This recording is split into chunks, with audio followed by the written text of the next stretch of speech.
hombre encuentra, casi como quien encuentra pruebas de algo prohibido, ese hombre del campo que ha trabajado de noche sabiendo lo que hacía con su azadón, lleva la pequeña caja de madera donde hay metido los huesos como si fuese un tesoro de otro tiempo, un tesoro con cierta memoria histórica.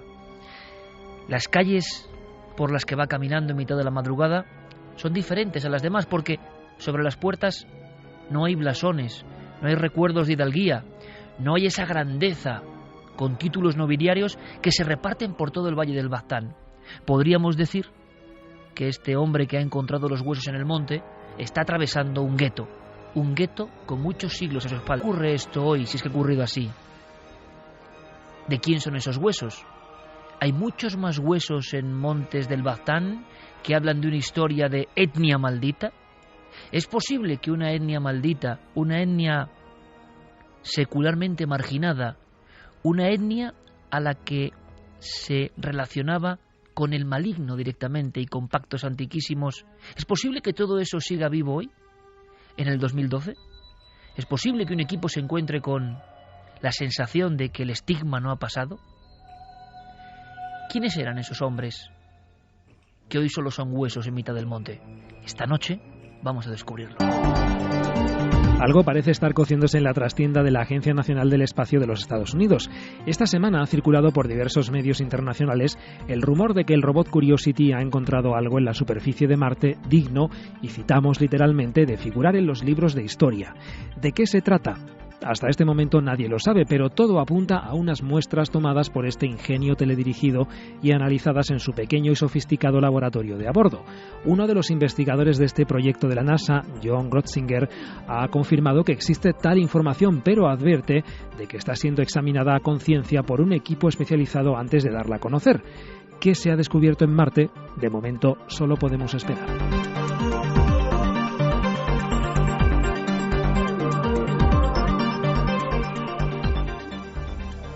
Una frase de 3 segundos. Monta el tsunami marciano. Una frase de 3 segundos que me gustaría que escucharas. Es la frase pronunciada por John Grotzinger este pasado martes, día 20, por la mañana, en el programa matinal estrella de la radio pública norteamericana, donde, anunciaba que había un descubrimiento a punto de darse a conocer. Escuchamos a John Grotzinger. This data is going to be one for the history books. It's looking really good. Esta información va a entrar en los libros de historia. Tiene un aspecto realmente bueno. Esa es la frase que ha dado la vuelta al mundo, que ha conmocionado los cimientos de científicos y no científicos, porque de inmediato el rumor indica ¿qué demonios está pasando en el planeta rojo? No es la frase pronunciada por un personaje o un científico cualquiera. John Grotzinger es el responsable de los rover marcianos, de estos vehículos que en estos momentos, están explorando, especialmente Curiosity, la superficie de Marte. Grotzinger es el científico al mando de lo que se conoce técnicamente como el Mars Science Laboratory, que es el Curiosity, este vehículo tan extraño que tenemos en estos momentos sobre la superficie marciana. Él es geólogo, experto en la formación de océanos primitivos, y su obsesión desde el principio de esta misión ha sido el encontrar agua líquida en Marte, porque esto significaría que allí podría haber vida. Has dicho bien la palabra obsesión, porque yo no sé qué tiene Marte, pero todos los que se meten en su investigación, y ahora lo comentaremos, acaban absolutamente enganchados. Es un planeta diferente a los demás, quizá por ser el más cercano o el más investigado. Bueno, pues imagínate la reacción que ha provocado este personaje, Grotzinger, al dar a conocer, solamente con esa pincelada breve, que tienen en las manos un descubrimiento que, una vez que se compruebe, porque aquí viene el kit de la cuestión, va a entrar en los libros de historia. Todo el mundo ha supuesto inmediatamente que se trata de algo relacionado con la especialidad geológica de este investigador, con el hallazgo quizá de agua o de algún otro, de agua líquida o de algún otro elemento que permita la vida en el planeta Marte, y que, está siendo meticulosamente confirmado por el equipo que está detrás de este asunto, para darse a conocer en una fecha que ya está anunciada, el próximo 3 de diciembre. Hombre, desde luego, Javier, yo quiero que Santi por lo menos luego me diga más o menos qué se rumorea en su mundo, en ese otro mundo que no es Marte, es el mundo de la conspiración, lo alternativo, porque lo que sí es extraño es que algo que se está trabajando con esta minuciosidad, claro, hoy en día con las redes sociales uno dice las indiscreciones de todo tipo de personajes, a mí me dejan alucinado,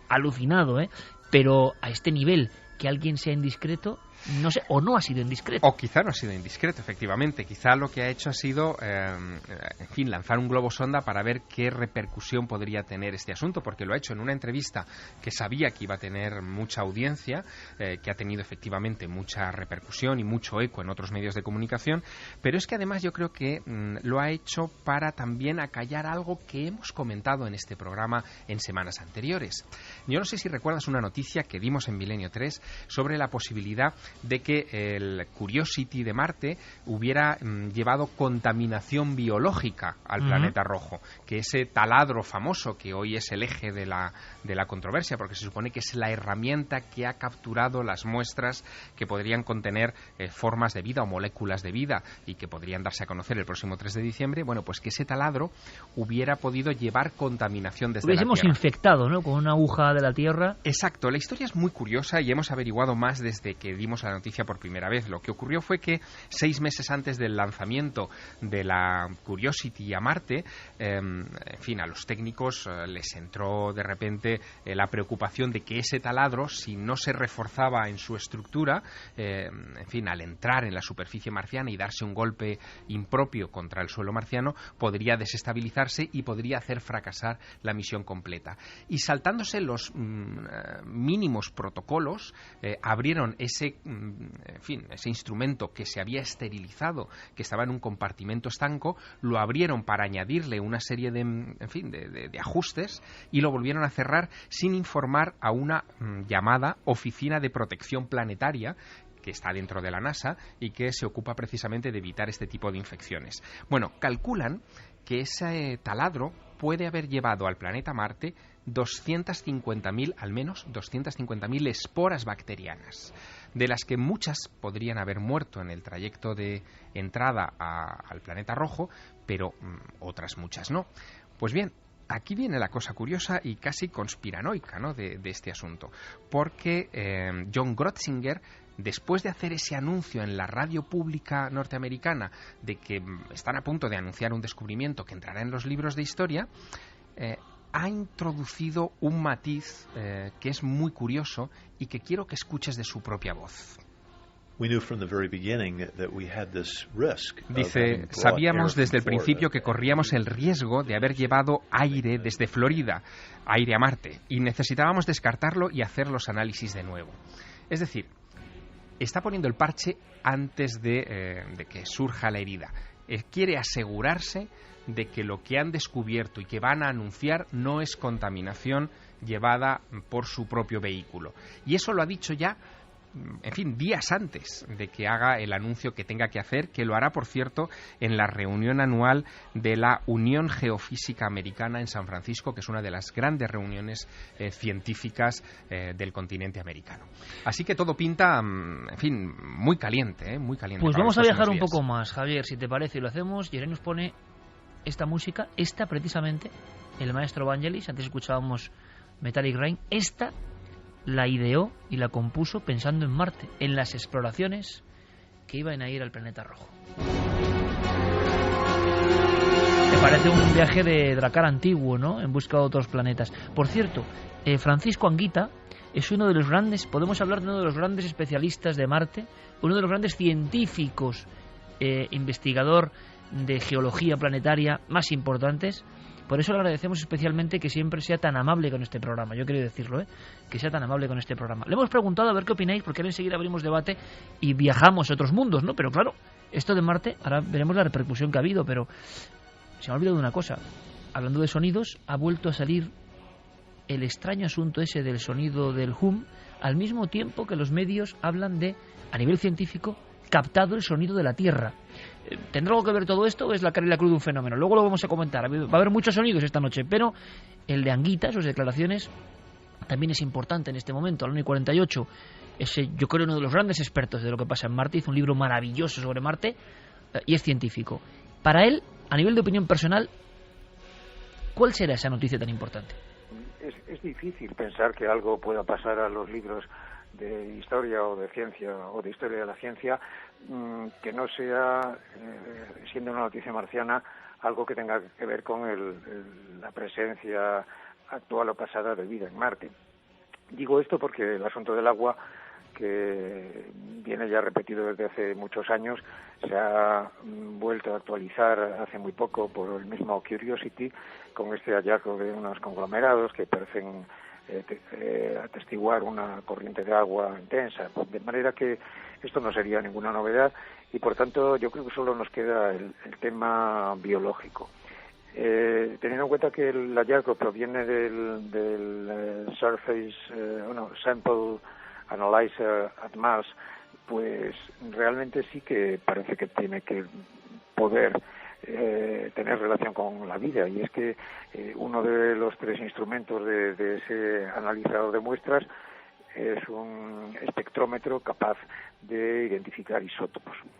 Esto puede tener relación con un tema que viene coleando desde hace casi 10 años, y la existencia de metano en la atmósfera marciana, y metano que está surgiendo desde puntos de la superficie, a veces incluso con penachos que contienen miles de toneladas del gas. Como este gas puede ser tanto de origen mineral como de origen biológico, no se ha podido resolver nada hasta ahora.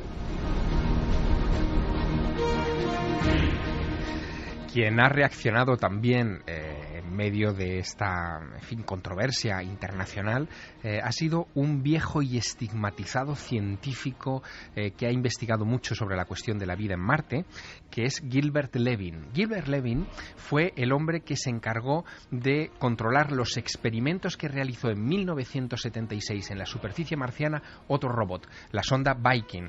Y ahí ocurrió, las míticas fotos. Exactamente. Y ahí ocurrió algo en 1976 tremendo, porque ellos realizaron con el control de Gilbert Levin un experimento que consistía en aportar un nutriente orgánico al suelo marciano, y si liberaba alguna clase de gas o provocaba alguna clase de reacción, significaba a ojos de esos experimentadores que había algún tipo de molécula orgánica en el suelo de Marte. O sea, en el 76 se inyectó, se puso algo orgánico en Marte. Sí, se intentó, se hizo ese experimento para ver si se provocaba alguna reacción en el suelo, y el suelo liberó oxígeno.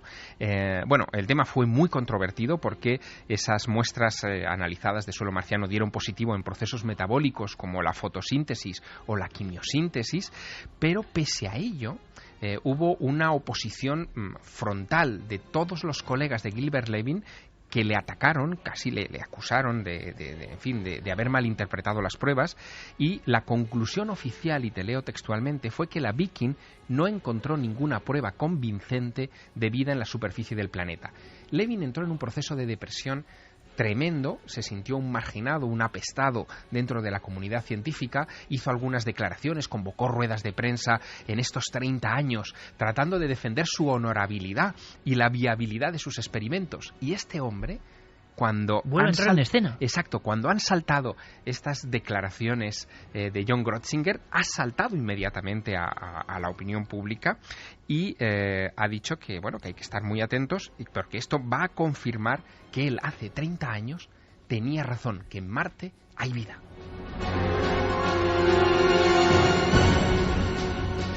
Desde luego que es un lujo contar con amigos como Javier Sierra, que tienen alma de periodista pero también de novelista, ¿no? Porque todo lo que estaba contando ahora mismo parecía una trama que uno hace un libro. Es decir, el estigmatizado de Marte vuelve a escena diciendo: yo tenía razón y de alguna forma censurasteis mis experimentos. En este preciso instante, el año 53, navegando por el mundo, la prensa, ¿qué dice, Carmen, más o menos? ¿Cómo ha expresado esta noticia? ¿Qué se ha dicho a nivel de Pues mira, hay titulares rotativos que dicen que es lo asombroso que el Curiosity descubrió en Marte. El descubrimiento de Curiosity en Marte cambiará los libros de historia. Marte Curiosity hace descubrimiento que cambiará los libros de historia. Es la frase que repiten casi todas las cabeceras. ¿de verdad hay vida en Marte?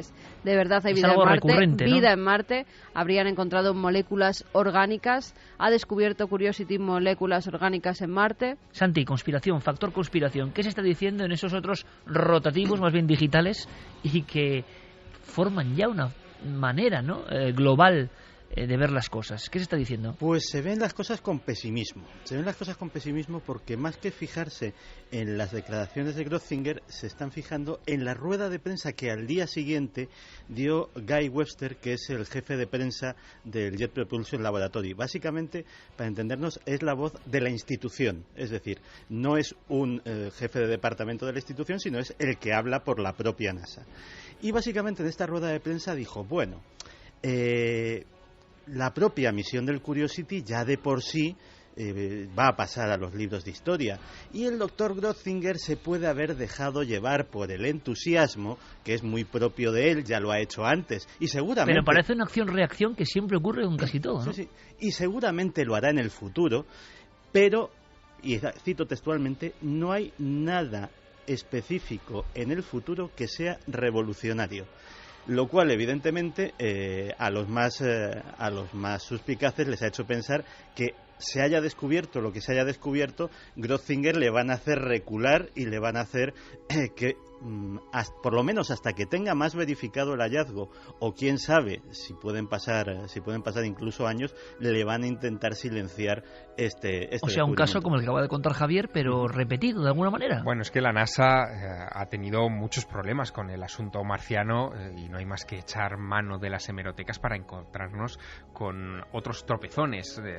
Yo creo que si saco a la palestra el famoso meteorito de Alan Hills, el famoso ALH 84001, saltarán... con gusanos, entre comillas, Exactamente. En su estructura, ¿no? Sí, lo que ocurrió fue que la NASA analiza un meteorito venido de Marte, encontrado en la Antártida el 27 de diciembre de 1984, y cuando lo cortan, lo seccionan con sus sierras de alta precisión, descubren que en el corazón de ese meteorito hay una serie de gusanos, unas 100 veces más pequeñas que un microorganismo terrestre, y interpretan que se trata de algo vivo, es decir, de una estructura viva. La portada con esos gusanos de los medios de comunicación fue Clinton, instantánea. recuerdo, haciendo una rueda de prensa. Exacto, Clinton dio una rueda de prensa anunciando la existencia. Y eso fue una gran metedura de pata, ¿no? Digamos, que ha traído mucha cola. Hay quien dice, yo lo digo por ser conspiranoico, y ahora enseguida, antes de pasar al otro tema, escuchamos vuestras opiniones, que son fundamentales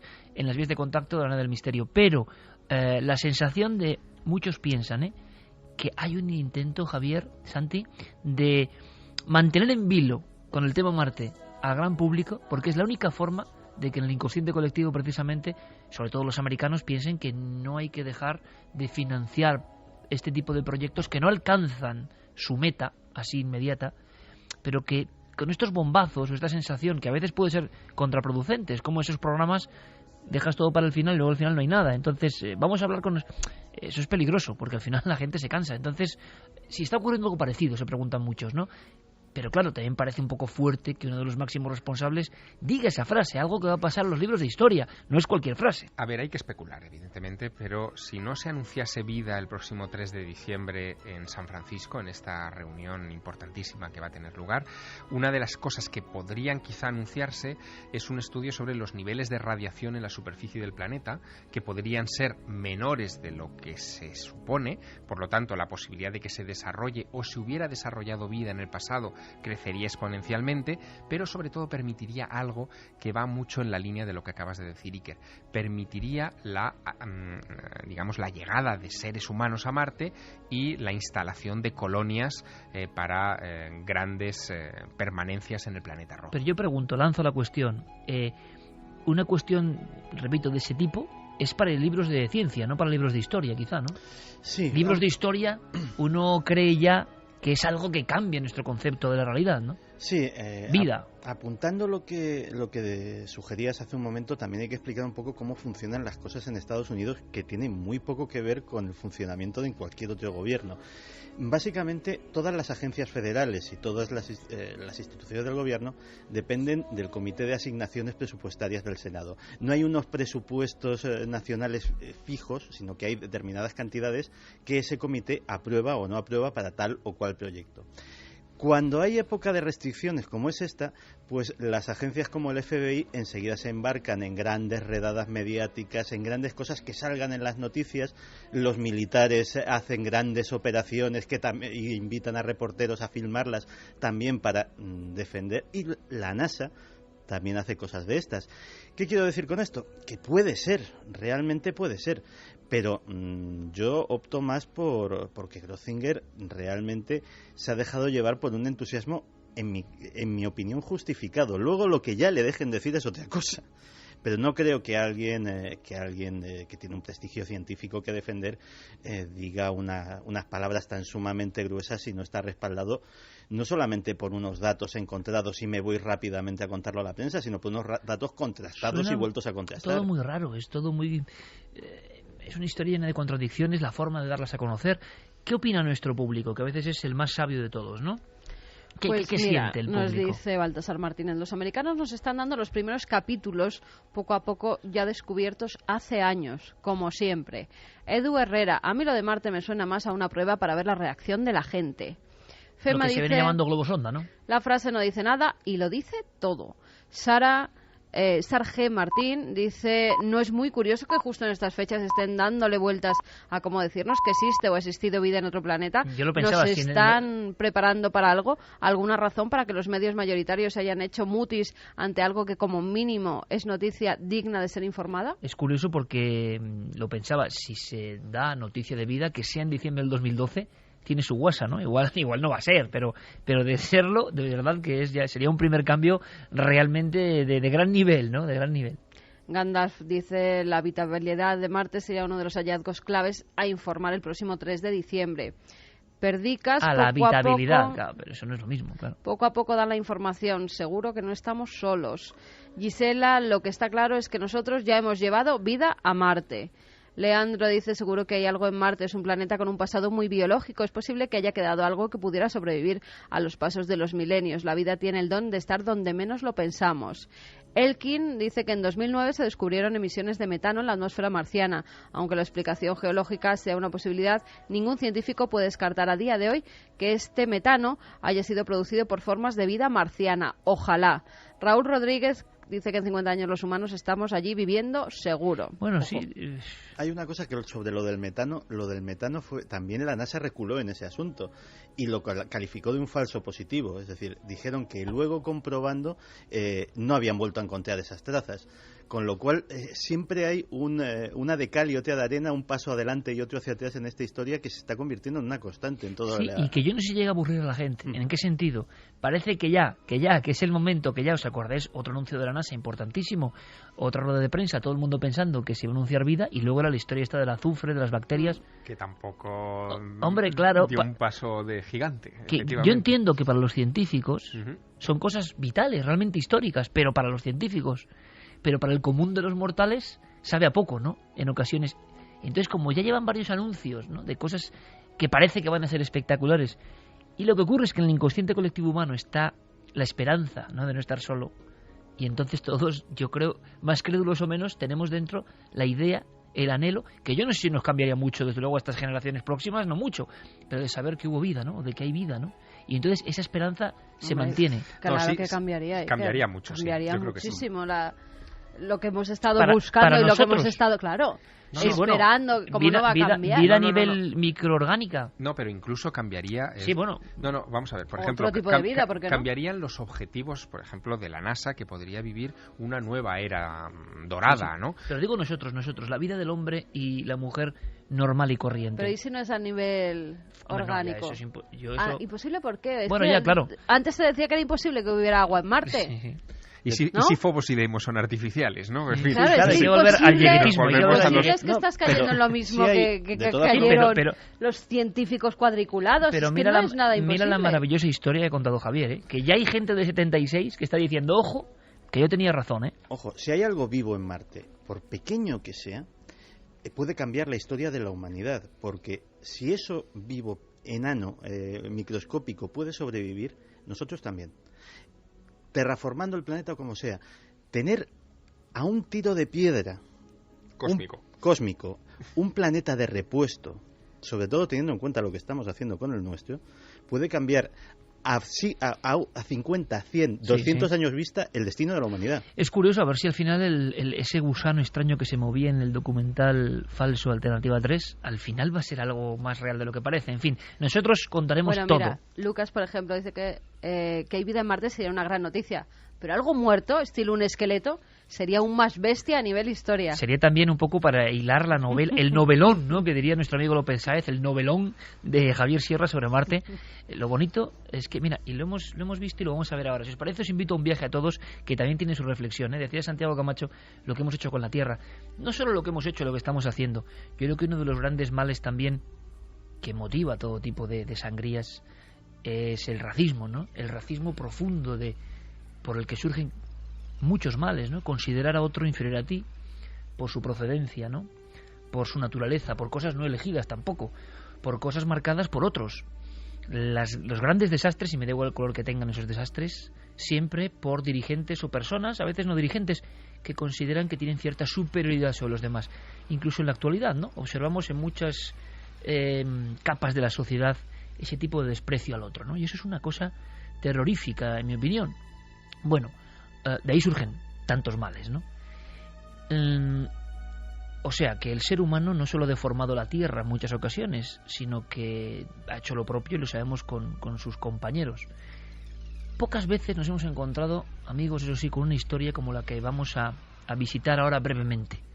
Sí que alguna vez, ¿verdad?, hemos hablado de ella, de los personajes fundamentales. ¿A quién pertenece esa osamenta encontrada en mitad de un monte? Pero es que hay muchas fosas comunes que no son precisamente de la guerra civil, son fosas anteriores y también cuentan su olvido, su marginación. Yo creo que es la historia de racismo más brutal ocurrida en nuestro país, sin duda alguna, ¿no? Porque aquí sí que no ha habido ningún tipo de compensación. La marginación ha sido tal que me cuentan, y lo hace, vamos a hablar con él, Iñaki Lizalde, director de cine e investigador de alguna forma, que estos seres malditos, así fueron considerados, siguen de alguna forma viviendo su desgracia. ¿En qué sentido? En que todavía hoy en un valle de Navarra, el valle del Baztán, sigue existiendo esa especie de mirar por encima de quien fue agote. Esa es la palabra, los agotes, porque los agotes siguen siendo un misterio histórico de primer nivel.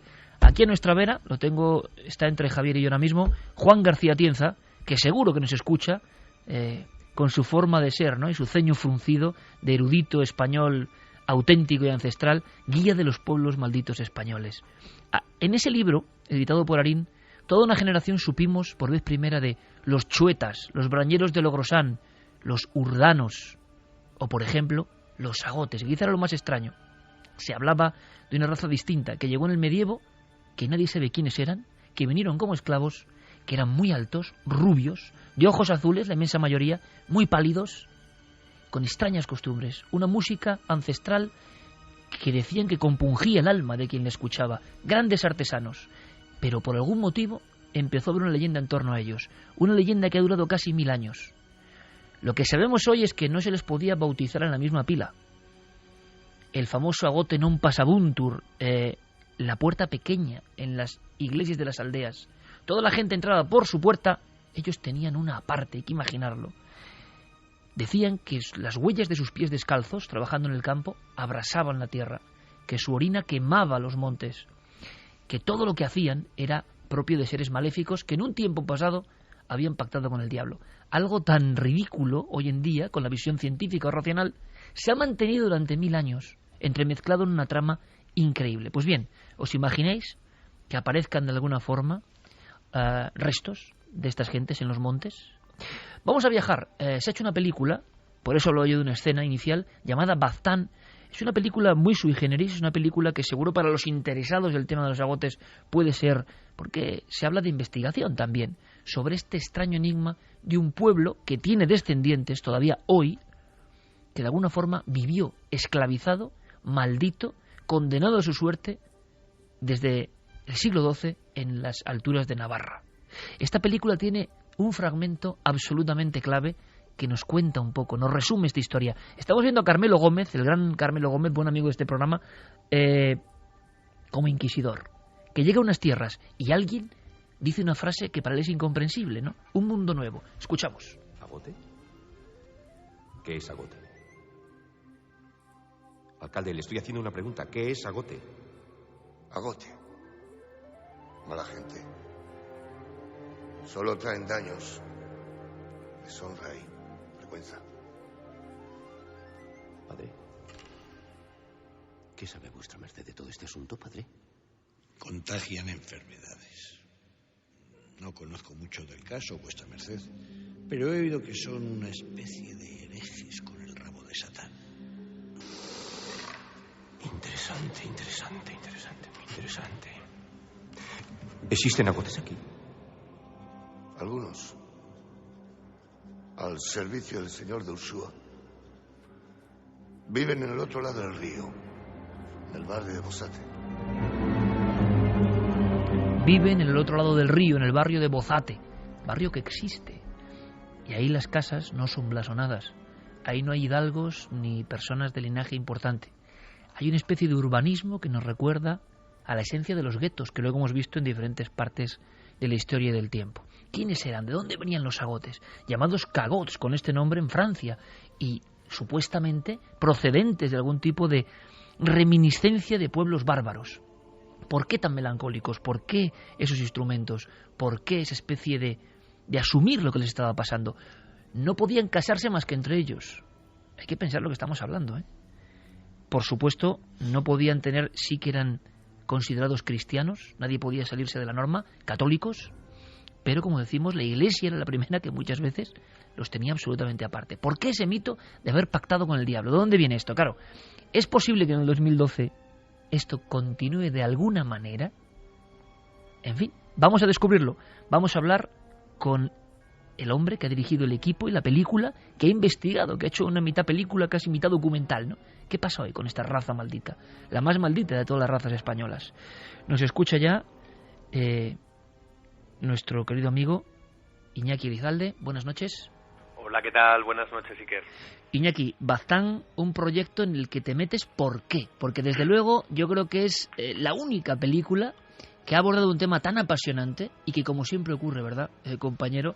Esto seguro que si de fuera analizasen toda la historia, los documentos, lo apasionante del asunto, pues hubiese habido grandes producciones, ¿no? Tienes que llegar tú en pleno 2012 para contar al mundo lo que fue Los Agotes. ¿Por qué te metes en esto? Bueno, en principio hay unas ganas por parte de la gente del Valle del Baztán por contar algo que durante tantísimo tiempo habían guardado en silencio, ¿no? Y en un momento determinado se les ocurre la posibilidad de poder contar la historia. No saben en ese momento cuál es el camino que van a seguir, pero se ponen en contacto con un productor, que es el productor de la película, baztanés. Y bueno, pues yo lo conozco por otros motivos y en un momento determinado pues me viene la historia que a mí me llama especialmente la atención, ¿no? Por dos motivos especiales. Primero, porque es un tema absolutamente universal. Una mayoría mantiene discriminada a una minoría, pero algo que me llama muchísimo más la atención que esto primero quizás es que se mantenga oculto durante tantísimo tiempo, ¿no? Estamos hablando de casi 1000 años. Esto es lo interesante y esto es lo increíble. Tengo ahora mismo abierto el libro de Atienza, Ruta 4, Los Valles de los Agotes. Se habla de un lugar llamado Arizkun, un lugar llamado Bozate, ya para la leyenda, y de un entorno maravilloso. Pero en ese entorno idílico casi, de la Navarra alta, pasa algo que es incomprensible. Tú en la película, y sin destripar por supuesto, invitamos a que el público que quiera encontrarse con esta auténtica rareza, ¿no? De cine casi también de investigación y de verdad, porque está contando, está narrando, está denunciando una historia. Pero hay una escena que yo tengo interés en saber qué puede haber de cierto, ¿no? En un momento dado parece que hay pistas en los montes, ¿no? O rastros en los montes, o incluso huesos en los montes. ¿Esto ha ocurrido en alguna ocasión? ¿Te habían comentado a ti, Iñaki, en alguna ocasión algo parecido? Porque tendría cierto sentido, ¿no? Podían ser restos de otra época, cuando los agotes ni siquiera se podían enterrar en el cementerio parroquial. ¿Esto ha pasado en alguna ocasión? Hombre, la película plantea una línea un poco de búsqueda y un personaje que efectivamente está buscando en los enterramientos de los montes algo que no se especifica, que pudiera estar directamente relacionado con con los agotes o también de alguna manera con la memoria histórica, cualquier tipo de memoria histórica. Es decir, yo creo que cualquier cosa que no quede clara de nuestro pasado es necesario poder estudiarla porque siempre va a haber alguien que va a necesitar esa verdad, ¿no? Pero sí que es verdad, como tú decías, que bueno, pues entre otras cosas a los agotes no se les permitía entrar en la iglesia por la misma puerta que entraba el resto de los católicos. Tenían una puerta aparte, se sentaban dentro de la iglesia también en un espacio aparte. Si iban a ser bautizados utilizaban otra pila bautismal que todavía se conserva en un jardín allí en el propio Arizkun. Y lo que, bueno, pues a nosotros, me refiero a Michel Gaztambide y a mí, que somos los guionistas de la película, nos pareció más curioso, ¿no? No se permitía enterrar a los agotes en el mismo cementerio que se enterraban al resto de la gente del Baztán. Por lo tanto, bueno, los enterramientos de alguna manera del arca o eran paralelos al cementerio pero al otro lado de la tapia o en los montes, ¿no? Y bueno, pues dicho con palabras de la actualidad, pues los montes están llenos de fosas comunes. Es verdad que eso es impactante porque te conecta directamente con una historia, como tú decías, casi milenaria, una historia de racismo o algo más que racismo incomprensible, porque, claro, ¿qué queda de los agotes hoy? Iñaki, esa sería un poco una parte de la investigación que nos interesa. En la película, y tampoco hay muchas más pistas, pero hay una especie de constante referencia, ¿no?, a algo que está ocurriendo, el trabajo de un equipo que se encuentra en su labor artística con un enigma que muchos quieren silenciar. ¿Ese silencio en torno a los agotes, esa vergüenza o esa estigmatización continúan hoy? Bueno, hay una verdad que nosotros nos encontramos y comprobamos, o sea, a mí no me cabe ninguna duda, y es que el tema de los agotes es un tema que en la actualidad existe. Hay un diálogo entre el propio Carmelo Gómez en un momento de la película cuando le pregunta a un concejal, ¿no? Pero los agotes, el tema de los agotes sigue existiendo, y el concejal le dice, sí, pero no es lo mismo. Pero se sabe quién es agote y quiénes no, le dice Carmelo. Y el concejal le contesta, sí, se sabe. Y Carmelo acaba diciendo, sí, pues entonces si se sabe es que está, ¿no? Cuando íbamos a Bozate y los días que rodamos en Bozate, pues siempre fueron días con cierta tensión, ¿no? Hay un tema que se ha mantenido a lo largo del tiempo. Los abuelos todavía recuerdan que cuando eran niños, los abuelos agotes, el resto de los niños les tiraban piedras para que no pudiesen entrar en la escuela, o todavía recuerda alguno como, bueno, pues los propios agotes iban a las fiestas de Arizkun a tocar el chistú para que el resto de la gente pudiese bailar, pero a ellos no se les permitía poder bailar o poder relacionarse con gente del propio pueblo. Por lo tanto existe, y eso existe hasta que llegamos nosotros, eso seguía existiendo de alguna manera, ¿no? Nosotros siempre quisimos proponer la película de una manera conciliadora, pero en la actualidad todo el mundo sabe quién es agote y quién es no. En los años 50, por lo tanto, años 40, esto pasaba. Prácticamente tenemos la imagen de unos seres humanos que se les acusaba poco menos que de pactar con el diablo, de contaminar los campos con las plantas de sus pies. Estos son documentos reales, ¿no?, que han pesado mucho sobre esa zona de Navarra. Sí, en el siglo XV, siglo XVI se le pide al Papa, bueno, porque en definitiva eran tan católicos como el resto, y bueno, pues hay un intento, bueno, pues se normalice su situación. El Papa de Roma pide a las Cortes de Navarra en ese momento que efectivamente se normalice la situación. Las Cortes de Navarra hay dos escritos a principios del siglo XVI para normalizar la situación, pero siempre en el espacio físico, en un espacio que siempre históricamente ha tenido 8.000 habitantes, que de los cuales la cantidad de agotes podían fluctuar entre 200 y 400, independientemente de las órdenes que pudiesen venir tanto del Vaticano como de las Cortes de Navarra. Todo eso se mantuvo prácticamente hasta nuestros días, ¿no?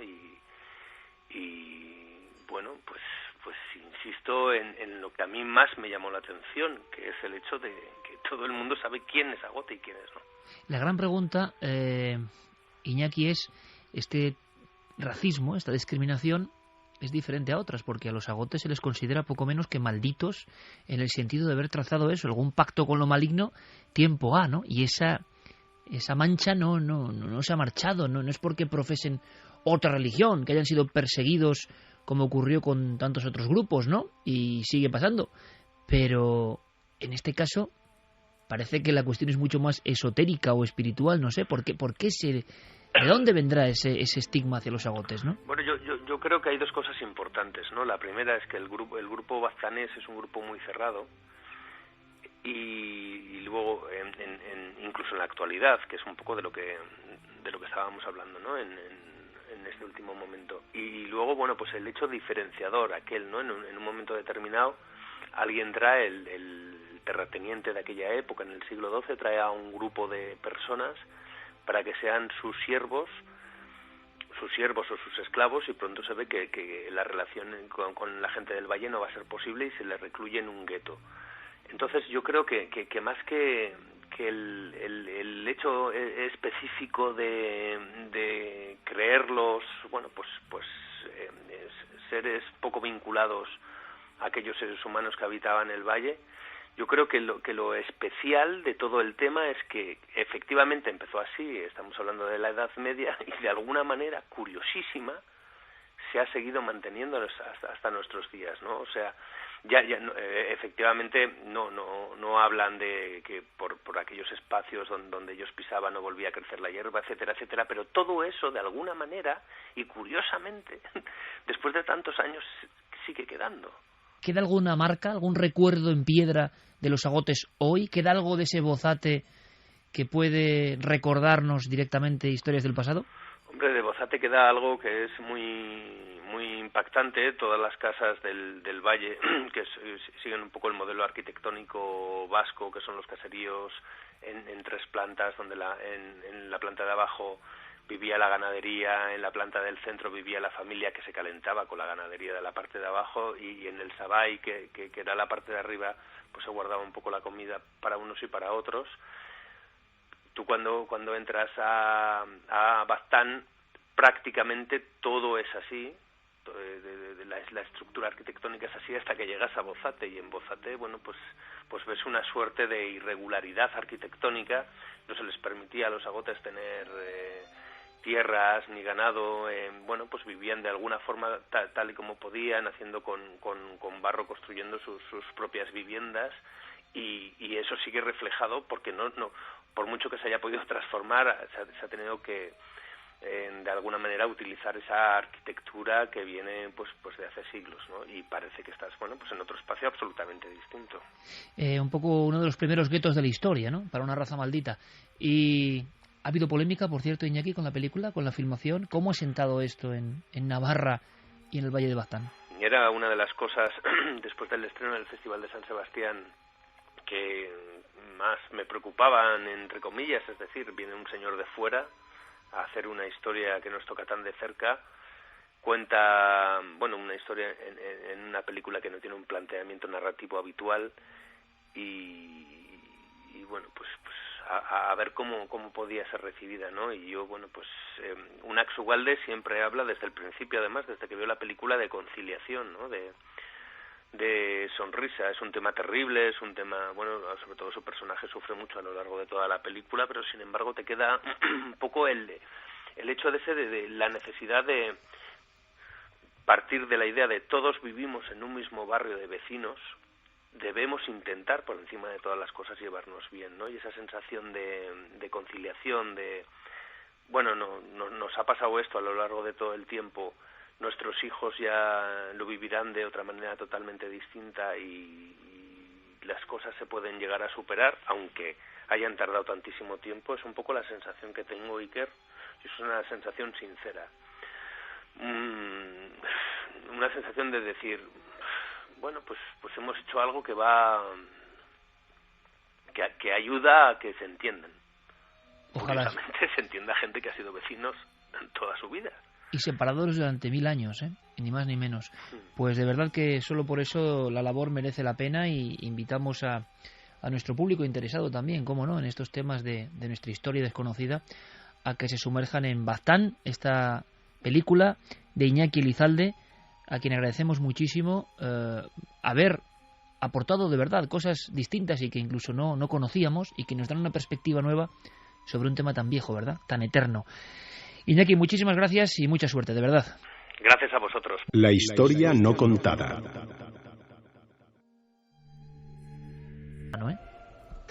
Yo creo que una clave interpretativa para esta historia, y que podríamos utilizar como hilo de Ariadna para llegar a la identidad, al porqué de esa inquina contra los agotes, tiene que ver con el escrúpulo religioso. Ha salido mucho en la conversación con el director de la película, este detalle de que los bautizaban en una pila distinta a la de la parroquia, que sigue allí, o entraban al templo por una puerta o por una portezuela distinta.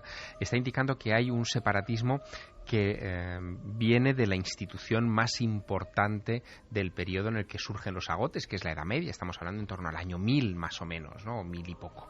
Bueno, hay un observador de la naturaleza hispana muy agudo, que es Pío Baroja, el gran Pío Baroja. Este hombre escribió en 1935 un libro que se llamaba Las horas solitarias.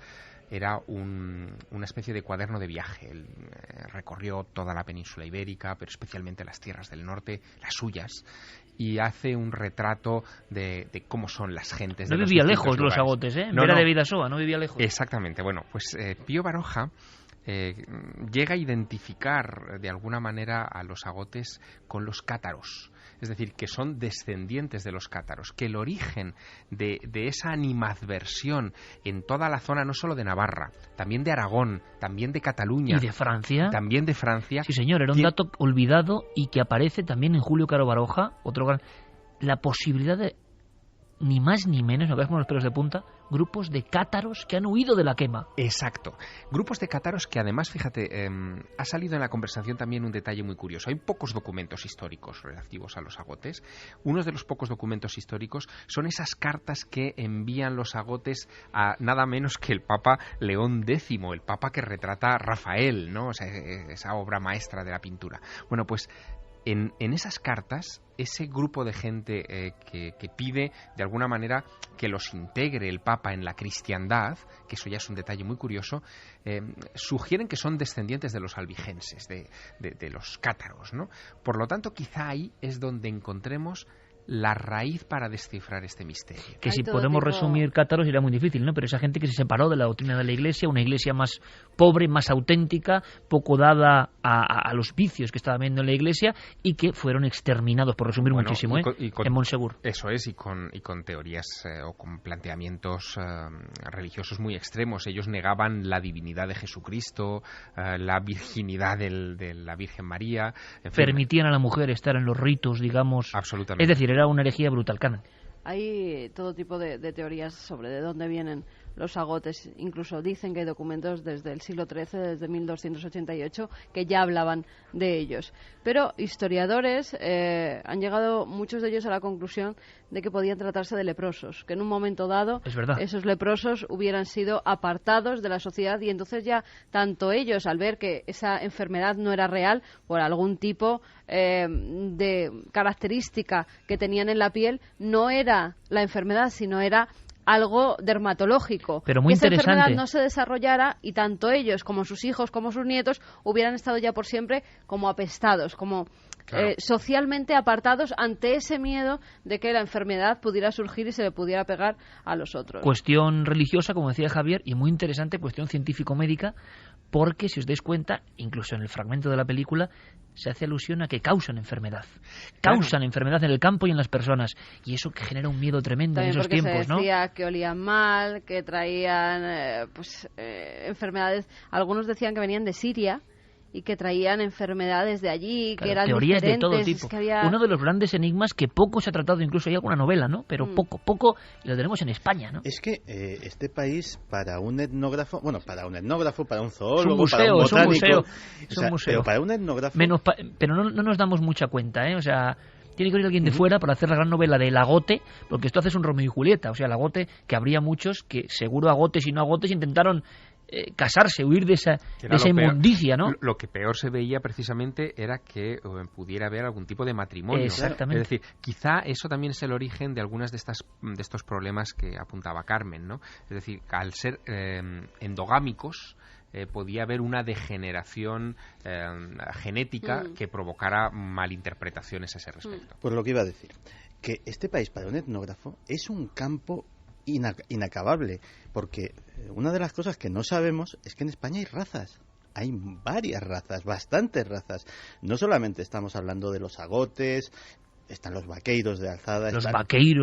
Están los pasiegos. Están los mercheros, que los mercheros es un enigma también insondable, que han convivido en nuestras ciudades, al lado de los gitanos, en una posición muy difícil, sin ser ni payos ni gitanos, que muchos piensan que son antiguos moriscos que sobrevivieron a la expulsión y que se dedicaron a la vida nómada y así han ido viviendo con nosotros. Pues los chuetas, brañeros de Logrosán, bueno, se mencionan. Si alguien quiere saber más, la película es Baztán, y luego si quiere alguien investigar, Julio Coro Baroja hizo algunos libros impresionantes. Hay alguna estudiosa italiana que hizo algún libro de agotes impresionante. Lo dicho, ¿no? Tiene que venir de la Universidad de Bolonia, pasarse 10 años y decir, este es el caso más increíble de la historia. El caso de, o sea, la descripción de Bozate, o cómo tuvo que ser ese gueto, es como un poco Auschwitz hace, si uno lo piensa, ¿no? Gente que no podía relacionarse. Y sobre todo recomendamos la guía de los pueblos malditos españoles, ¿no? Para tener los primeros datos. Fíjate, pero como te digo, Santi, es que este caso están otras etnias o razas o como quiera llamarse, se fueron esparciendo, pero es que quedó un barrio físicamente al otro lado del río de los malditos, que eso nos parece, o sea, no ha ocurrido en otros casos, ¿no? Además hay cosas curiosas, por ejemplo, en un juicio el testimonio de 7 hombres libres equivalía a 30 agotes. Tenían que llevar siempre una marca roja para distinguirse de los otros. Además de cuando entraban a algún pueblo o algo, tenían que ir sonando una campanilla para que supieran que un agote había entrado en ese pueblo. Sí, señor, y la pata de oca muchas veces. Claro, la pata de oca... a veces real, ¿eh? Sí, clavada directamente. A veces la llevaban colgada, pero eso porque se decía que siempre se estaban lavando porque olían muy mal y entonces lo relacionaban con las ocas que siempre estaban en el agua, como los agotes que también siempre estaban en el agua para quitarse ese mal olor. Y luego hablaban de la hermandad de la oca y del simbolismo de la oca. Y sin embargo eran unos grandísimos artesanos, como antes has dicho, constructores, se les atribuye la edificación de algunas iglesias importantes e incluso algunos los vinculan, recuerdo a Luis Charpentier, por ejemplo, en El misterio de Compostela, que es otro gran clásico. ¿Habla de agotes? Sí, menciona muy por encima la posibilidad de que estos agotes fueran los transmisores del arte gótico. De hecho, el propio nombre, agote, tendría que ver con gótico o con godo, por lo menos, ¿no? Tienes una gran novela ahí también, no me digas sí, que sí, esta bueno, historia... O sea, claro. A mí me ha pasado muchas veces, ¿no? Y lo he contado, por ejemplo, ahora, y quizá lo hayáis notado en algunos otros lugares, ¿no? Pero todo lo que ha sentido ese equipo, yo lo he sentido en otro de los pueblos. El concepto pueblo es muy amplio, ¿no? Etnia, raza, región, hay muchos elementos. Pero yo lo he notado en las Urdes, lo digo abiertamente. No quizá en los últimos viajes, una década de viajes, pero en el año 90, cuando yo empecé a viajar a las Urdes, esa sensación de querer mantener el silencio de lo nuestro es nuestro y esto no sale, a nivel de encuentros con lo extraordinario, apariciones, tú lo has vivido también, en viajes en mediados de los 90 a las Urdes, que ahora dices, bueno, las Urdes están maravillosas, ¿no?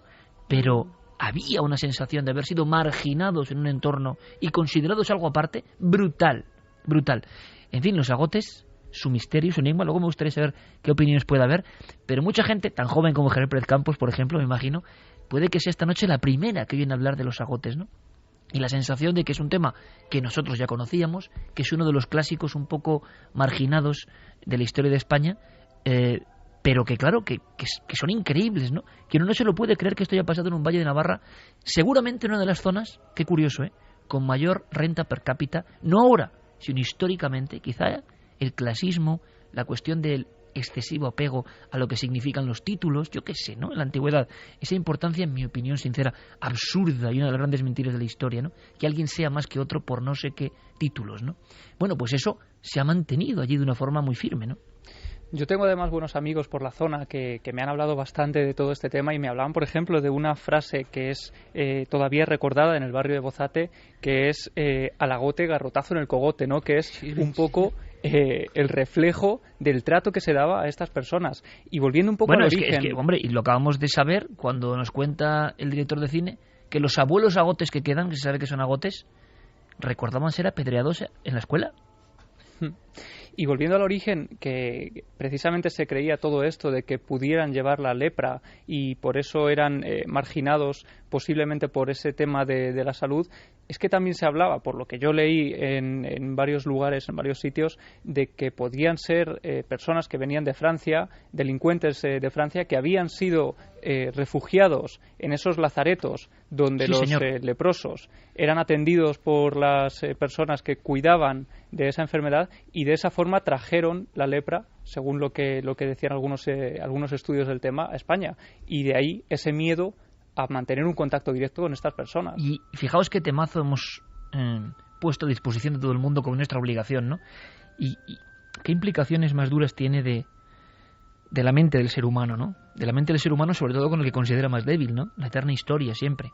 Bueno, pues 200 o 400 agotes llego a ver en la máxima expansión demográfica. O sea, pobre gente, ¿no? Pobre gente. Esta película cuenta, por ejemplo, la historia de 2 agotes que tienen una niña, ¿no?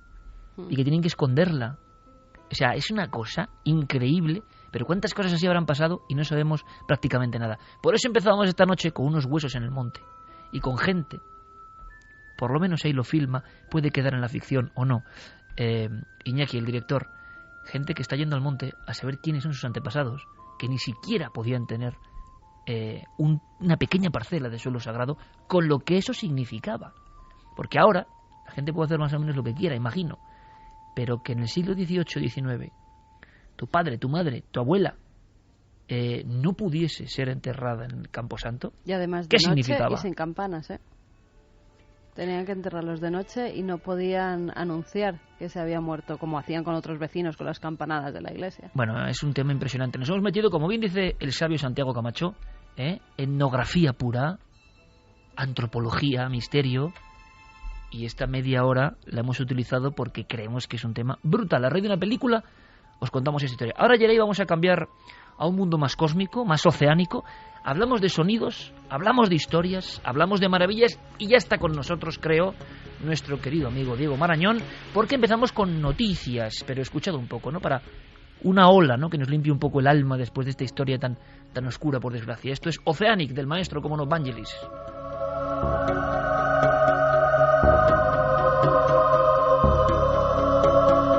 Y de alguna forma son cánticos, ¿no? Y hay cánticos, dicen, de la tierra, sonidos de la tierra. Diego Marañón, compañero, buenas noches. Hola, Iker, buenas noches, ¿qué tal? Bueno, ¿tú sabías de los agotes algo? Sí, lo había oído Vaya hablar. Historia, ¿eh? Alucinante. Impresionante. Y además tengo aquí cerquita a Los Pasiegos, que también es otro pueblo de estos olvidados y perdidos. Sí, señor. Y sí, la verdad es que es muy interesante. Aunque yo creo que los pasiegos del Valle del Pas, que es otro, qué curioso, Valle de Baztán, Valle del Pas, y seguramente serán dos de los paisajes más impresionantes de nuestro país y de Europa. O sea, han ocurrido estos sitios a veces y las urdes, en lugares de una belleza y de una sensación agreste brutal, ¿no? Y que eso, vamos, pasiegos. También, eso desde luego. A ver si vamos por allí pronto, Diego, porque Cantabria es un lugar con tanto misterio, pero el misterio nos lleva a sonidos. Toda la prensa mundial, y lo hacemos en crónica rápida, luego volveremos a conectar contigo, Diego, para hablar de sonidos de las profundidades. Pero esta semana en toda la prensa mundial, como ya pasa habitualmente, sea cierto o no, se ha hablado de un sonido que, si quieres, lo escuchamos un poco y luego nos comentas qué es. Es un videoaficionado supuestamente grabando algo en Argentina, ¿no? Sí, es un videoaficionado de la ciudad de Comodoro Rivadavia que el pasado 14 de noviembre de 2012 grababa esto en el patio de su casa. Se escucha como...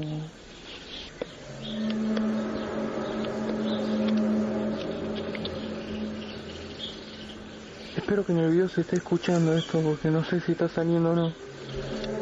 Pero se escucha como trompeta, no sé ni idea.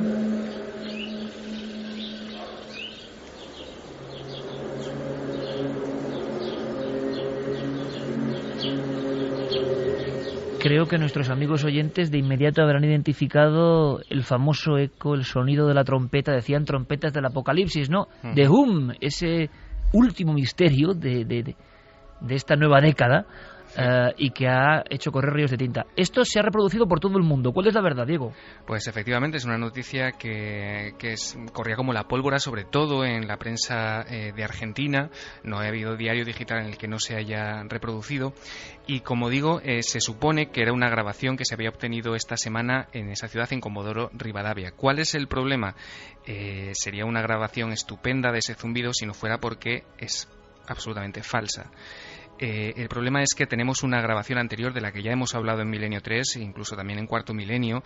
Se obtuvo en Kiev, en Ucrania, el 11 de agosto de 2011 y casualmente, o no tan casualmente, es el sonido, digamos, la banda sonora de ese vídeo original es el que se ha utilizado superpuesto en este nuevo vídeo en Argentina, hasta tal punto que los pájaros o los animales que se escuchaban en el vídeo de Kiev se escucha exactamente los mismos sonidos en el de Argentina. Un ejemplo es este pequeño corte que ponemos, Iker.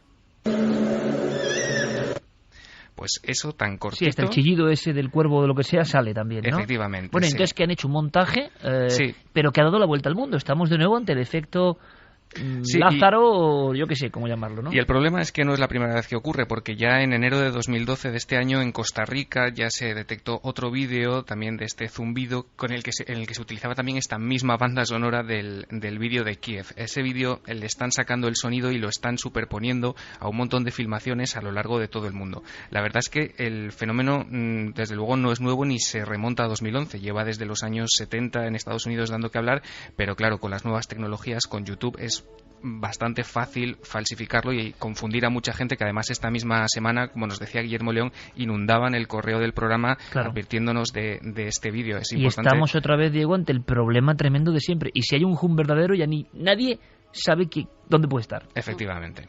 Hay además otra cosa muy curiosa, porque en la prensa digital argentina esto se ha acompañado de comentarios sobre las trompetas del apocalipsis. Recordemos también que nos estamos acercando a diciembre de 2012 y por lo tanto este tipo de noticias que podrían pasar por una broma, por una cosa menor, etcétera, de repente adquieren notoriedad precisamente por el momento en el que nos encontramos y hombre, yo creo que todavía nos quedarán algunas más por escuchar en estos próximos días. Estamos, Javier, pensando en el público que sabemos más o menos que nos sigue, ¿no? Y que tiene cierta preparación, yo creo, y cierta forma de estar, pero en personas muy impresionables o con creencias muy fuertes, pueden llegar a escuchar realmente una trompeta que es sobrecogedora en su sonido, ¿no?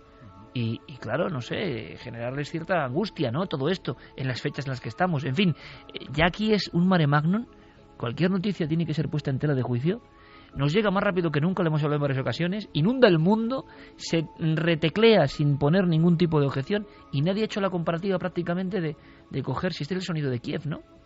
A mí es que, y mira que llevo años en esto de Internet, no deja de maravillarme por qué hace la gente determinadas cosas. Y no se gana dinero. Gente con talento a veces, Sí, o sea, gente que incluso... tampoco se gana notoriedad propiamente dicha, porque siempre el autor de estas cosas termina anónimo. Fíjate, es absolutamente esperpéntico, pero es que no dejó de llamarme la atención. Huracán Sandy, calles de Nueva York. Había una reportera haciendo su crónica en una calle de que se hacía mucho viento, que se estaba lloviendo, y de repente, simplemente porque había allí una cámara, sale un tipo en calzoncillos con una cabeza de caballo puesta en la cabeza y haciendo footing. Nadie sabe quién es. El vídeo ha tenido millones de visitas porque lógicamente esto se ha hecho viral. Pero tú no contaste algo parecido en Google Street View o algo así, Santi, que uno de los personajes era un tipo con cabeza de caballo. Sí, este debe de estar cada vez que sale una cámara, debe de estar ahí preparado y ya te digo, no vende nada, no firma autógrafos, nadie sabe quién es. Es como ese personaje de La prensa del corazón, Mocito Feliz, ¿no? Que uno le graban y siempre aparece como por detrás, como si fuese una especie de espectro, tío. Siempre está en todas partes y dice, oye, ¿quién subvenciona a ese hombre, no? Claro, que vende el periódico como Farola, como La Farola, pues como alguno de esos. Pues viaja por todo el mundo. Pero viaja por toda España. Pero me he trasladado hasta aquí, que yo hace una semana me encontraba por plena Gran Vía de Madrid a una pareja, 2 personas, con esa cabeza de caballo andando por medio de la Gran Vía. Y no había cámaras ni había nada, iban andando de la mano. Total, y la gente alrededor... Es el ejemplo de la idiotez, perdóname que les diga, pero la idiotez elevada a la enésima potencia, ¿no? Entonces, el idiota posiblemente sea yo, porque no consigo explicármelo. Seguramente habrá muchísima gente que me lo podría aclarar, pero Yo no lo entiendo. Me debo estar haciendo viejo. Oye, Diego, pues esto con las tecnologías pasa, que uno se da cuenta que ya pierde el camino, Hay cosas que ya ni entiende. Sí. Normal, pasa siempre. Bueno, el apocalipsis debe estar llegando de una manera u otra cuando Mocito Feliz aparece en Milenio 3. Totalmente. Esa es una señal brutal. Hombre, depende cómo se ilumine a este buen hombre, tiene que dar su miedo también. Claro, apareciendo detrás, ¿no? Es como una foto de Cuarto Milenio, apareciendo detrás, ¿no? Siempre. Y ves a un famoso y detrás. O sea, pero siempre sonriente, eso sí, eso está claro. En fin, vamos a correr un tupido velo. Hay muchos personajes así. Sí, un día habría que recopilarlos, sí. Canto de la Tierra, precisamente esta semana y no otra, al mismo tiempo que el fraude Hum. ¿Qué es el Canto de la Tierra que vamos a escuchar ahora, Diego? Pues el canto de la Tierra es un sonido, un fenómeno electromagnético que lo causan ondas de plasma en los cinturones de radiación de la Tierra. ¿Esto qué quiere decir? Pues que no son ondas, digamos, audibles para el oído humano, sino que se trata de ondas de radio que salen del planeta a una frecuencia de entre 0 y 10 kilohercios, que seguramente a lo mejor Guillermo León ha escuchado alguna vez porque son habituales entre los radioaficionados. Es una manera de captarlas. Guillermo seguro que las ha captado bastante habitual en su casa. Y lo que ha pasado esta semana es que la NASA ha hecho públicas unas grabaciones que ha recibido las sondas gemelas para tormentas del cinturón de radiación. Esas sondas han captado, digamos, lo que ellos han llamado el coro, que es este fenómeno y cuyas grabaciones, si quieres, podemos escuchar. Y que esto es las frecuencias de radio o las ondas de radio que se escuchan desde el espacio provenientes del planeta Tierra.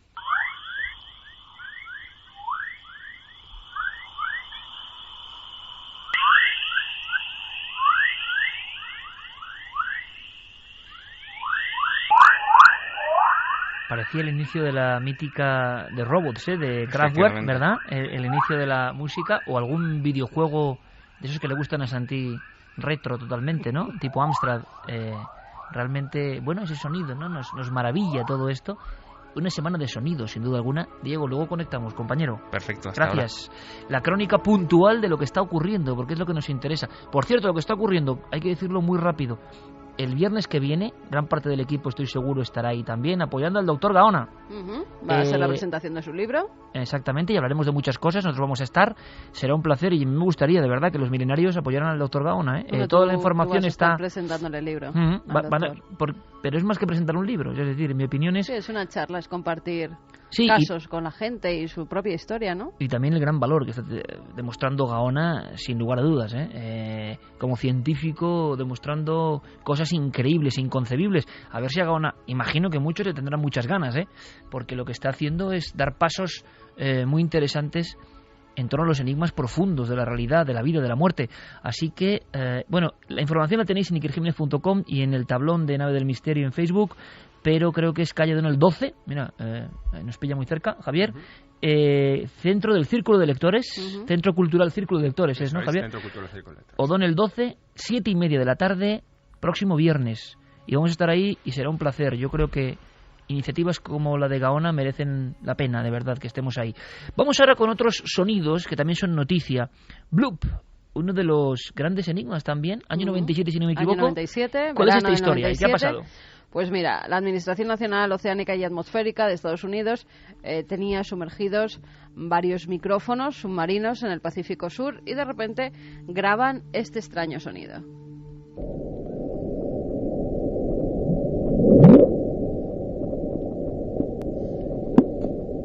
¿Ese es el bloop? ¿No? ¿Hay más? Sí. Es como bloop. Ajá. Pasa un rato, bloop. Micrófonos de alta profundidad y nadie sabía qué era. Bueno, ¿no? Micrófonos que ya utilizaba la Marina en Estados Unidos en los años 60 y que los hereda esta administración, con lo cual Estados Unidos, que siempre va con la última tecnología, es un poco extraño, ¿no?, que una administración tan potente pues utilice estos micrófonos en el año 97, siendo micrófonos que ya utilizaban para detectar a los submarinos rusos en los años 60. Bueno, pero habría que preguntarle, por ejemplo, a nuestro gran amigo y maestro Mariano Revilla, ¿no?, que él lo dice siempre, con los Nagra se grababa mejor que ahora, ¿eh? Es decir, hay instrumental antiguo en el mundo del audio que es difícil de superar, ¿eh? Me imagino que habrán superado la tecnología en el año 97 ya mucho más que... Pero bueno, utilizan esos micrófonos, graban el sonido y ya empiezan las especulaciones. Los científicos en un principio no saben qué es, apuntan a que es un tipo de maquinaria humana, no saben de qué tipo, a un calamar gigante o un pulpo gigante o incluso sonidos que pudiera hacer la ballena azul. Se graban esos sonidos verdaderamente y descartan porque no se parecen en nada, y en la espectrografía que hacen de los sonidos en las pantallas ven que no se parece. Y ahora la Administración Nacional Oceánica y Atmosférica dice que ya ha encontrado la solución. Al parecer son terremotos que se provocan al destruirse los icebergs, es decir, cuando se resquebrajan, cuando se rompen, hacen este tipo de sonidos. Esa es la conclusión a la que han llegado. Claro, pero lo raro de todo esto, que yo creo que puede estar muy bien, pero muchas veces uno dice, bueno, pero entonces habrá como 125.000 sonidos iguales que el bloop, ¿no? Claro, esto además... Porque los icebergs resquebrajándose... Claro, esto además lo interesante del sonido bloop del año 97 es que es captado en el Pacífico Sur por varios micrófonos o hidrófonos, exacto, que están separados entre sí 5.000 kilómetros, por lo tanto... Lo captan a la vez. Exacto, lo captan a la vez, lo registran, y de lo que estamos hablando, por lo tanto, es de una onda que viaja a gran velocidad y que es muy potente. Tuvo que ser, si se trata de un hielomoto, por aplicar un neologismo. Lo llaman así. Claro, si esto es un hielomoto... se llama hielomoto. Sí, ellos ponen icequake. Icequake, claro, pues tendría que ser algo, en fin, brutal. Y sin embargo, la investigación yo creo que no está concluida, porque la Administración Norteamericana del Océano y Atmosférica no ha presentado el informe correspondiente a, por ejemplo, un sismógrafo que hubiera detectado en ese momento algún tipo de impacto en la zona, en fin, del Polo Norte, donde podría haberse producido esa gran Lo que pasa conmoción. que dice que tienen los mismos sonidos ahora captados, ya saben cómo, con esos hidrófonos en el mar de Escocia. Y saben, precisamente porque allí se produce uno de estos terremotos en el hielo, saben que es ese sonido. Lo que no han dado a conocer es todavía el sonido que han grabado en el mar de Escocia para ver si verdaderamente podemos comprobar que se asemeja con el bloop. Puede que tengan perfectamente la razón, pero es verdad que aquí han tardado mucho tiempo, desde el 97, 15 años. 15 años de misterio de un sonido, porque habitualmente, lo estamos viendo con lo del volcán Popocatépetl o cualquier historia, sea lo que sea, el intento de explicación, sea un bólido, sea lo que sea, yo no digo que no lo sea, pero el intento, como mucho, dura 4 o 5 días, ¿no? Y un misterio... Para que haya permíteme, Javier, para que haya una solución, se difunda por la red y la gente crea que ya está solucionado, sea verdad o no. Además, este es un misterio reconocido durante estos 15 años por la NOAA, por esta organización norteamericana que tenía ese sonido puesto en su página web. Es decir, que no había que bucear mucho, nunca mejor dicho, para tropezarse con este enigma, con este interrogante que estaba, en fin, muy visible. Pues vamos a las profundidades, si os parece. Yerey Martínez, muy seriamente, nos ha puesto esta pista 4 de Waiting for Cousteau, de Jean-Michel Jarre, en honor, ¿no?, al gran comandante, y que es como estar. Escuchad un momento, por favor, es como estar. Pediremos, por supuesto, a nuestros compañeros que se queden un poquito más con nosotros, sobre todo porque Santi tiene una gran historia que contarnos, pero será a partir de las 3. Marzo de 1999, en la zona ecuatorial del Océano Pacífico. De nuevo son 2 hidrófonos los que captan durante 15 segundos nada más, y no se vuelve a repetir, que eso es lo extraño, este sonido, el sonido Julia.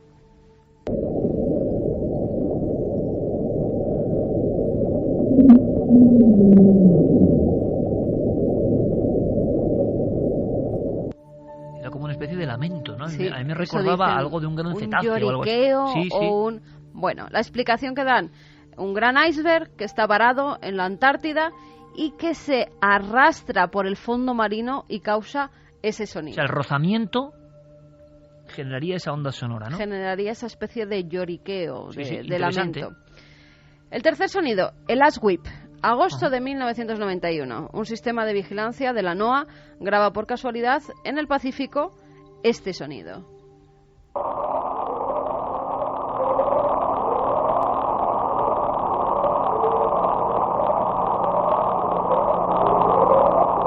Ahora, pensando que estos sonidos son grabados por esa institución a quizá cientos de metros de profundidad. Me ha impresionado, ¿eh? Parece como si hubiera una vida electrónica allá abajo. Sí, además, fíjate, es curioso porque una de las funciones que cumplían estos hidrófonos y que quizá poca gente conozca era la de identificar el espectro sonoro de las hélices de submarinos, de barcos.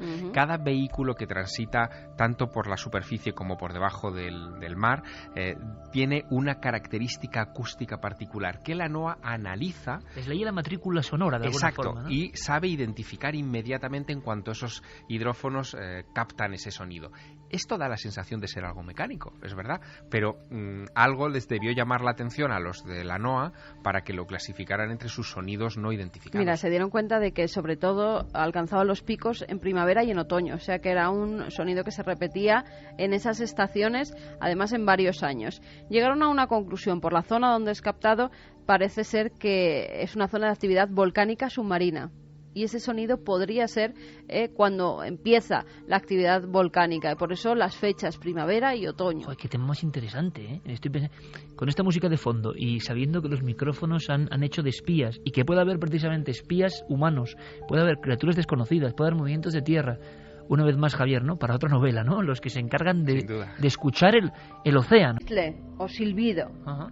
Este es muy peculiar porque antes Javier lo apuntaba, son captados por diferentes micrófonos submarinos y entonces más o menos se puede saber la zona por la que están. Viendo la distancia que hay entre uno y otro que lo capta, así miden más o menos dónde se genera ese sonido. En este caso se obtiene por un solo micrófono, con lo cual no saben de dónde viene. Vamos a oírlo.